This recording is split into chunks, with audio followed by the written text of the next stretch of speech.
A while back I caught a streamer playing Marauders, and the game looked fantastic. For those who don't know, it's a sci-fi FPS that has players jumping between ships as space pirates in search of loot. Visually, it struck me as an interesting fusion of No Man's Sky, Wolfenstein, and Fallout. Like other shooters in the subgenre, during the raids you're faced not only with AI-controlled bots, but also other players. The unpredictability creates an almost horror-like pacing as you creep through the dark corridors, wondering what might be lurking around the next corner. But the truth is, I'm just not that fussed about playing online. I don't have the hours every day to hone my skills in a particular game, and those who do will always blow me away.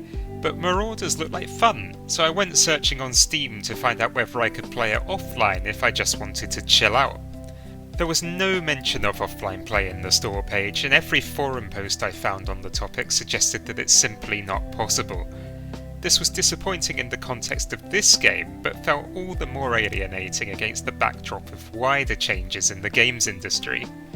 First, FIFA went online, and then within a few years Ultimate Team was the main game mode. Since 2010 or thereabouts, changes to the match engine and career mode have been minor, with the developers' focus clearly on raking in as much money as possible from players for digital trading cards. The same has happened to racing games. Gran Turismo 7 was unbalanced as a single-player experience because the economy had to work on a global scale. Cars were priced at the equivalent of tens of hours of grinding in an attempt to push players towards microtransactions. And the F1 series is starting to follow a similar path, with an increased focus on the purchase of tangential items like supercars, race suits, and victory radio messages. And even games that have no business connecting to the internet now enforce it. The Hitman series might be fantastic in terms of gameplay, but there was no excuse for it to require an internet connection to earn unlocks in single-player missions that have no online gameplay components at all. Perhaps Marauders can be forgiven a little for its online focus. It is an early access game after all, and it will need to receive updates as new features are added. But the question can still be asked: why, when all the ingredients are there, environments, weapons and AI, can the game not be played offline at all? Put bluntly, forcing players online is making gaming a less enjoyable hobby overall.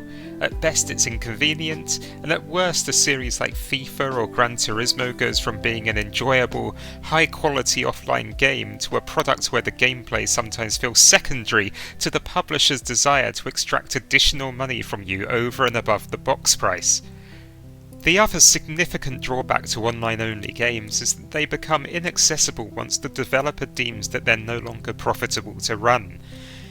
Even if Hitman is eventually patched to be properly playable offline, if I boot up my copy in 20 years once the PS4 servers are down and said patch is unavailable, I still won't be able to play the full game from the disc alone.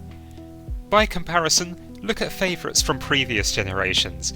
Pro Evolution Soccer 5, Formula 1 97 and Gran Turismo 3 were all standalone games, presented in their entirety on a single disc, and if I put that disc in a console in 2023, they run just as well as they did the day I bought them.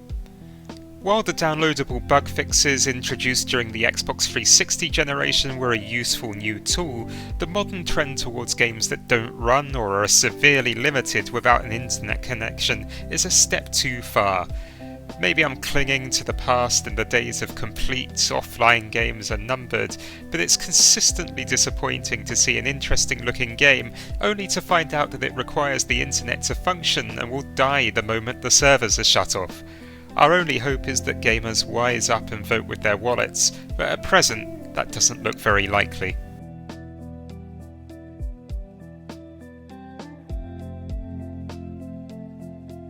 Thank you for watching, and if you like this video, please consider subscribing to the channel and visiting stratpack.blog for more.